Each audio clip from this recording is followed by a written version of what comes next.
नमस्कार, जनता टीवी देख रहे हैं आप। आपके साथ मैं हूं अंजलि भंडारी और रुक करेंगे देवभूमि उत्तराखंड की खबरों की ओर।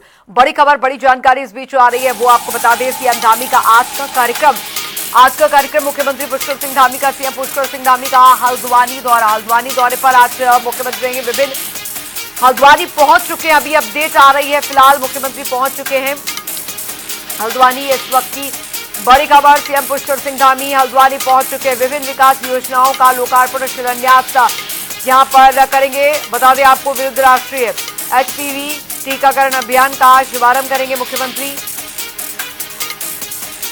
पीएसपी चिकित्सालय का करेंगे शुभारंभ समारोह में प्रतिभाग करेंगे सीएम। बता दें 2:30 बजे अधिकारियों संग बैठक करेंगे सीएम। कानून व्यवस्था और महत्वपूर्ण विषयों पर चर्चा करेंगे। 3:45 पर होली मिलन समारोह में करेंगे प्रतिभाग मुख्यमंत्री। हल्द्वानी पहुंच चुके हैं। फिलहाल ये अपडेट यहां पर आ रही है, जानकारी आपको दे दें। परियोजनाओं का उद्घाटन मुख्यमंत्री ने यहां पर किया है। पीएसपी चिकित्सालय का उद्घाटन किया है। शुभारंभ समारोह में प्रतिभाग सीएम करेंगे। इस वक्त की बड़ी खबर आपको बता दें, 2:30 बजे अधिकारियों संग बैठक का कार्यक्रम मुख्यमंत्री का रहने वाला है। कानून व्यवस्था और महत्वपूर्ण विषयों पर चर्चा होगी आज। संजय प्रसाद संवाददाता हल्द्वानी से हमारे साथ जुड़ गए हैं ज्यादा जानकारी के साथ। संजय, हल्द्वानी मुख्यमंत्री पहुंच चुके हैं, फिलहाल क्या कुछ कार्यक्रम अभी चल रहा है? जी अंजलि, अभी कुछ ही देर पहले मुख्यमंत्री हल्द्वानी पहुंचे हैं और सीधे मेडिकल कॉलेज हल्द्वानी पहुंचे हैं, जहां उन्होंने तमाम जो 5 विधानसभाएं हैं, विधानसभाओं के विकास कार्यों का शिलान्यास किया है। लगभग 13,255 लाख की योजनाओं का यहाँ शिलान्यास किया है 5 विधानसभाओं के लिए, जिसमें नैनीताल, हल्द्वानी, भीमताल, कालाढूंगी और लालकुआं शामिल हैं। और इसके साथ ही अभी सर्वाइकल कैंसर को लेकर जो टीकाकरण अभियान की आज राष्ट्रीय स्तर पर शुरुआत होनी है, एचपीवी टीकाकरण की, उसका कार्यक्रम अभी चल रहा है, जिसमें माननीय प्रधानमंत्री संबोधन के बाद ही ये कार्यक्रम का इनॉग्रेशन होगा। और उसके बाद जो 2:30 से 3 बजे का समय है, वो एफटीआई सभागार में प्रशासनिक अधिकारियों के साथ तमाम महत्वपूर्ण बैठक एक रखी गई है, जिसमें जिले भर के तमाम जो महत्वपूर्ण कार्य हैं, विकास कार्य हैं, उनकी समीक्षा की जाएगी। और उसके बाद एक निजी कार्यक्रम के दौरान एक निजी चिकित्सालय के शुभारंभ का यहाँ प्रोग्राम रखा गया है। और उसके बाद देर शाम मुख्यमंत्री लगभग 3:15 बजे यहाँ से खटीमा के लिए वापस उड़ान भरेंगे। जी बिल्कुल। और आज जानकारी यहाँ पर मिल रही है कि एक बैठक भी मुख्यमंत्री की आज होने जा रही है, उसमें क्या कुछ कार्यक्रम रहने वाला है? जी ये बैठक को बड़ा अहम माना गया है, क्योंकि तमाम जिले भर के और कुमाऊं भर के अधिकारी यहाँ पहुंचे हुए हैं, जिसमें समीक्षा बैठक की जाएगी। तमाम विकास कार्यों को लेकर समीक्षा बैठक की जाएगी और साथ ही साथ इसमें मुख्य रूप से जो सुरक्षा और नशे के विरुद्ध जो प्रोग्राम चलाए जा रहे हैं, उनकी समीक्षा की जानी है अंजलि। तो ये बड़ा महत्वपूर्ण हो जाता है कि प्रदेश भर में जिस तरीके से अभियान चलाया जा रहा है नशे के विरुद्ध, तो उसको लेकर सरकार कितनी गंभीर है और कैसे कैसे कदम उठाए जा रहे हैं, इसको लेकर ये बैठक काफी महत्वपूर्ण मानी जा रही है। मुख्यमंत्री के साथ इस मौके पर और कौन कौन मौजूद रहेंगे मंच पर? जी, मंच पर अभी मुख्यमंत्री के साथ में जिलाध्यक्ष प्रताप बिष्ट हैं, लालकुआं विधायक मोहन बिष्ट हैं, भीमताल से विधायक राम सिंह कैड़ा मौजूद हैं, नैनीताल विधायक सरिता आर्या मौजूद हैं और तमाम जो जिले भर के पदाधिकारी हैं भाजपा के, वो मौजूद हैं कार्यक्रम में। चलिए, आप नजर न रखिए इस कार्यक्रम पर भी, हम आपसे आगे भी अपडेट देते रहेंगे। बहुत बहुत शुक्रिया तमाम जानकारी के लिए।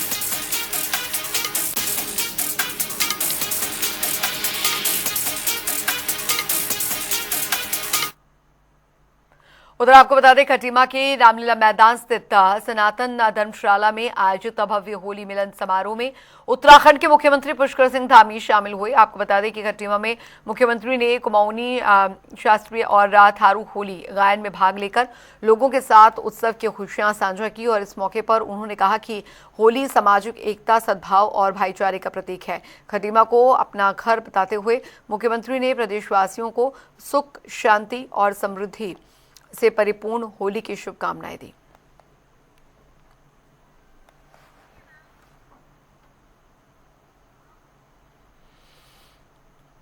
उधर उधर उत्तराखंड के मुख्यमंत्री पुष्कर सिंह धामी ने देर शाम खटीमा स्थित अपने आवास पर क्षेत्रवासियों से मुलाकात कर उनकी समस्याओं को सुना और इस दौरान उन्होंने संबंधित अधिकारियों को जन समस्याओं के त्वरित समाधान के निर्देश दिए। साथ ही मुख्यमंत्री ने सभी को होली की शुभकामनाएं देते हुए सुख समृद्धि और खुशहाली की कामना की।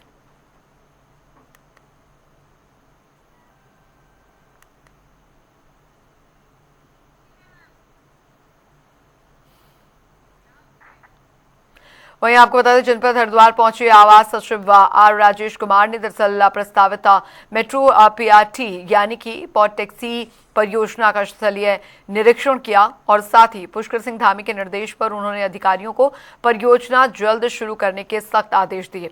भारत माता मंदिर से हर की पौड़ी और ऋषिकुल तक रूट का निरीक्षण किया गया। उत्तराखंड मेट्रो रेल कॉरपोरेशन के अनुसार दरअसल 20.74 किलोमीटर लंबी इस परियोजना में 21 स्टेशन बनेंगे। देखिए, ये पॉट टैक्सी का जो प्रोजेक्ट है, इसी के तहत जो अलाइनमेंट है 21 किलोमीटर का अलाइनमेंट, उसी का जो निरीक्षण हम लोग यहाँ पे आए हैं। और ये पूरा जो अलाइनमेंट में जितने जितने स्टेशंस पड़ेंगे उसका हम लोग स्थलीय निरीक्षण कर रहे हैं। और उत्तराखंड मेट्रो कॉरपोरेशन के एमडी साहब भी मेरे साथ हैं और उनकी टीम भी मेरे साथ है। तो इसमें हम जो भी बेस्ट पॉसिबल अलाइनमेंट है, जिसमें जनता का सहयोग हमें प्राप्त होगा, वो अलाइनमेंट हम लोग लेंगे। और इसके साथ साथ माननीय मुख्यमंत्री जी के निर्देश हैं कि इस प्रोजेक्ट को जल्दी एक्सपेडाइट किया जाए। और इस इंस्पेक्शन के बाद हम लोग मुख्य सचिव महोदय के साथ भी डिस्कशन करेंगे और जो साइट विजिट के जो निष्कर्ष हैं वो मुख्य सचिव महोदय और सीएम साहब के साथ हम लोग शेयर करेंगे और इस प्रोजेक्ट को जल्द से जल्द शुरू करने की कोशिश। उधर आपको बताया, देहरादून में होली को देखते हुए राजकीय दून मेडिकल कॉलेज अस्पताल ने विशेष मेडिकल एडवाइजरी जारी की है। होलिका दहन और बड़ी होली पर आपात स्थिति से निपटने के लिए दरअसल अतिरिक्त डॉक्टरों और स्वास्थ्य कर्मियों की ड्यूटी लगाई गई है।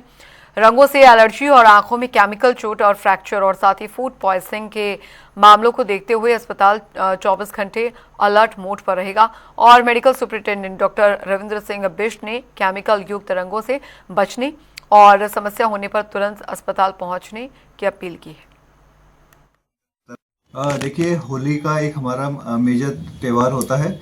इसमें बहुत सारी चीज़ों का हमें ध्यान रखना पड़ता है। अस्पताल लेवल पे हमें कुछ 5 मेन बिंदु हैं जिनके ऊपर की हम देख रहे हैं।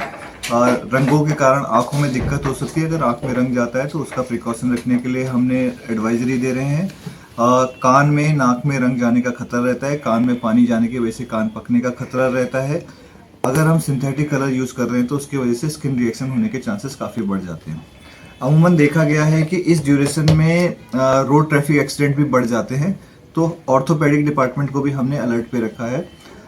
मिलावटी खाने की भी पिछली बार हमारे पे बहुत शिकायतें आई थी जिसकी वजह से फूड पॉइजनिंग की दिक्कत होती है, तो वो भी सभी जनमानस को उसका ध्यान रखना चाहिए कि मिलावटी खाना ना खाएं।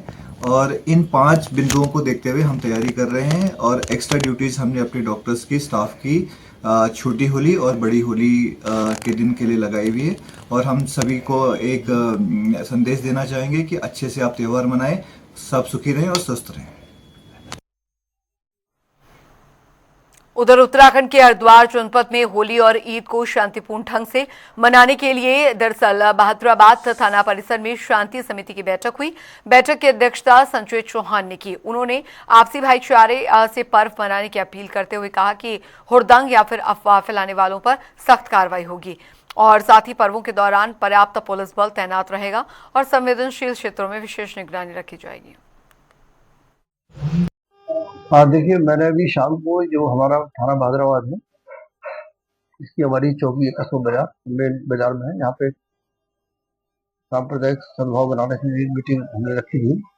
और आप विदित है कि आगामी दिनों में जो होली और ईद का पर्व आने वाला है, उसी के परिप्रेक्ष्य में मीटिंग रखी गई थी, जहाँ पे हमारे कस्बे के गणमान्य व्यक्ति, सम्मानित लोग और दोनों धर्मों के हमारे हिंदू मुस्लिम भाई इकट्ठे हुए और बड़े अच्छे माहौल में मीटिंग हुई। सबने अपने विचार व्यक्त किए और मुझे आशा ही नहीं, पूरी उम्मीद है कि ये पर्व बड़े शांति से मनाए जाएंगे, मिल करके ना, भाईचारे से। कोई इस तरह का इशू नहीं है कई सालों में। और आश्वासन दिया गया है यहाँ सभी लोगों द्वारा कि साहब हम इस त्योहार को बहुत अच्छे तरीके से मनाएंगे भाईचारे के साथ। आम जनता से देखिए, मैं ये अपील करता हूँ कि छोटे मोटे मामले हो जाते हैं, अब जैसे छोटा बच्चा कभी होली खेला, रंग गिर गया, तो उसको मुद्दा नहीं बनाना चाहिए, उसी परिप्रेक्ष्य में देखना चाहिए, है ना। एक इंटेंशनली काम किया था तो उनको बता दिया गया, हमने ये भी कहा गया भाई अगर कोई खुराबाती करते हैं उसके लिए हम बैठे, उसके लिए पुलिस तैयार है अपनी कार्रवाई करने के लिए। लेकिन मुझे पूरी विश्वास है और पूरा यकीन है कि इस तरह कोई घटना नहीं होगी और ये दोनों त्योहार बड़े अच्छे से मनाए जाएंगे हमारे यहाँ। उधर उत्तराखंड के हरिद्वार में दरअसल बिजली के स्मार्ट मीटर और सरचार्ज के विरोध में कांग्रेस जन जागरूकता रैली निकाल रही है। हरिद्वार ग्रामीण विधानसभा से विधायक अनुपमा रावत ने दरअसल प्रेस क्लब में प्रेस कॉन्फ्रेंस कर बताया कि नूरपुर पंजनहेड़ी से रैली की शुरुआत होगी और जन आक्रोश रैली में प्रदेश अध्यक्ष पूर्व मुख्यमंत्री समेत कांग्रेस के वरिष्ठ नेता और बड़ी संख्या में स्थानीय लोग शामिल होंगे। फरवरी को 1 बजे ग्राम नूरपुर पंजनहेड़ी से हमारी ये पदयात्रा चलेगी। कांग्रेस पार्टी द्वारा ये पदयात्रा चलाई जा रही है, जिसमें आम जनमानस से जुड़ा ये इशू है और सभी लोगों का, समाज के सर्व समाज का जो है इसमें समर्थन मिल रहा है।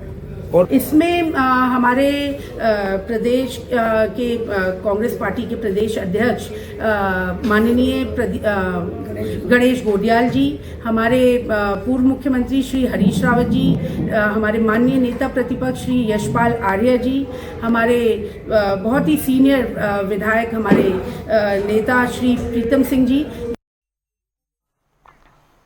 उधर उत्तराखंड के हरिद्वार में फर्जी हाई स्कूल परीक्षा कांड का बड़ा खुलासा हुआ है। बता दें आपको कि रानीपुर कोतवाली पुलिस ने दरअसल अमजीत सिंह के नेतृत्व में मुख्य आरोपी चंगेज अंसारी को गिरफ्तार किया।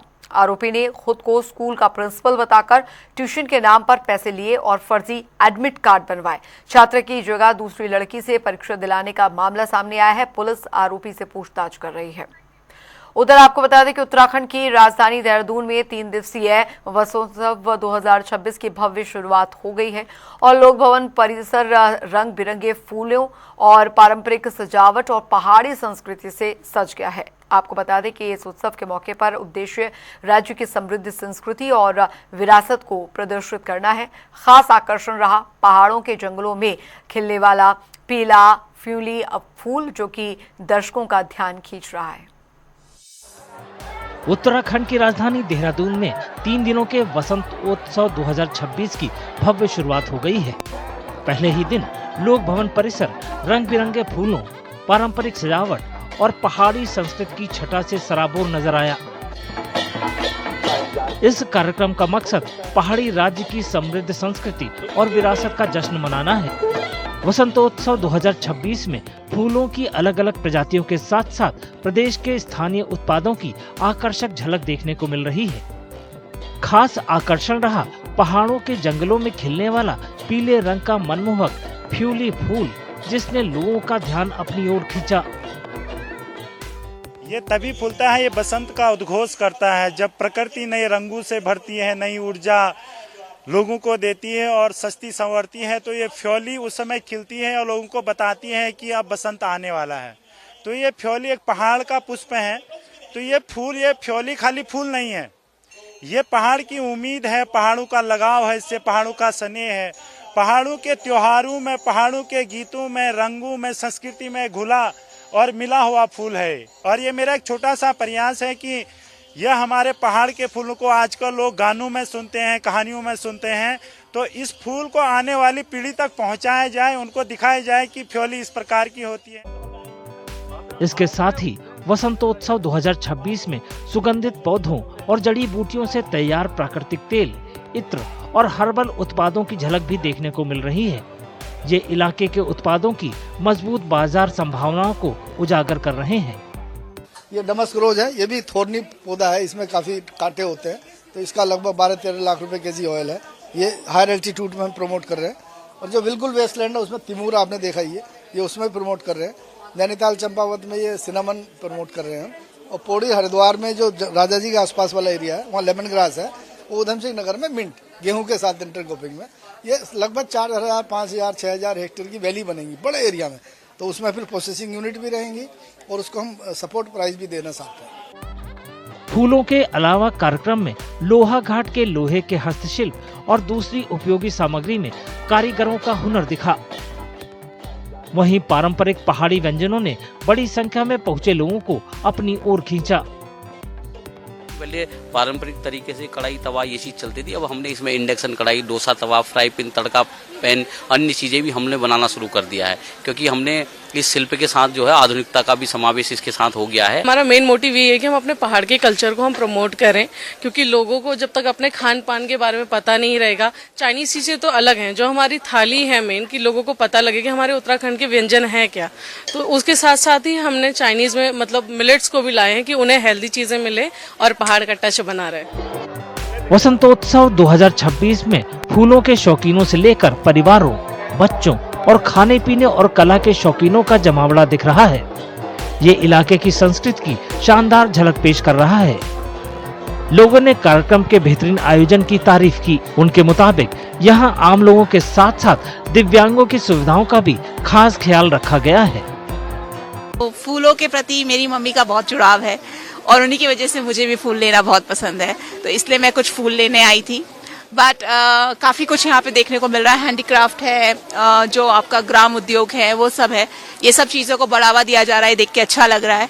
ऐसे और मतलब ओकेजन्स होनी चाहिए जहाँ पे ये लोग अपना कार्य दिखा सकें। पर एक चीज़ है जो मुझे सबसे ज़्यादा इम्प्रेस करी है, बिकॉज आप देख सकते हैं कि मैं व्हीलचेयर में हूँ, तो मैं हर उस जगह पे जाने की कोशिश करती हूँ जो व्हीलचेयर फ्रेंडली हैं। तो ये एक जगह व्हीलचेयर फ्रेंडली थी, तो मैंने सोचा ये मौका मुझे नहीं गंवाना चाहिए और मुझे यहाँ आना चाहिए। जो यहाँ पर जो ट्यूलिप जो गार्डन है, ट्यूलिप फ्लावर, वो मुझे बहुत अच्छा लगता है, उससे मैं बड़ा आकर्षित होता हूँ और हर साल मैं उसकी फोटो जो है फोटो खींच कर ले जाता हूँ अपने साथ। यहाँ भी देखा कि पहाड़ के जो वो हैं, फूल हैं, प्लांट, हाँ जी हाँ जी हाँ जी हाँ जी, तरह तरह के बहुत सारे वैरायटी हैं, तो जिसको इसके बारे में जानकारी है उसके लिए तो ये बहुत ही मतलब इससे और बढ़िया चीज नहीं हो सकती है। बच्चों के लिए काफी यहाँ पे चीजें होती हैं, पेंटिंग कंपटीशन, डांस कंपटीशन होता है, तो हम हर साल आते हैं। हम आज से नहीं, बहुत सालों से आ रहे हैं और बहुत अच्छा एक्सपीरियंस रहता है। बच्चों को भी नई चीजें सीखने को मिलती है, देखने को मिलती है। वसंतोत्सव 2026 1 मार्च तक आम लोगों के लिए खुला रहेगा।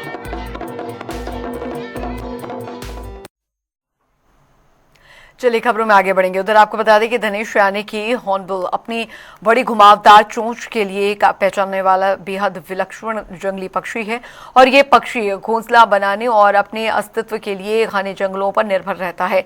इन दिनों जिम कॉर्बेट राष्ट्रीय उद्यान में हॉर्नबिल की बढ़ती मौजूदगी को विशेषज्ञ जंगल के स्वस्थ पारिस्थितिकी तंत्र और साथ ही साथ सफल संरक्षण प्रयासों का एक सकारात्मक संकेत मान रहे हैं।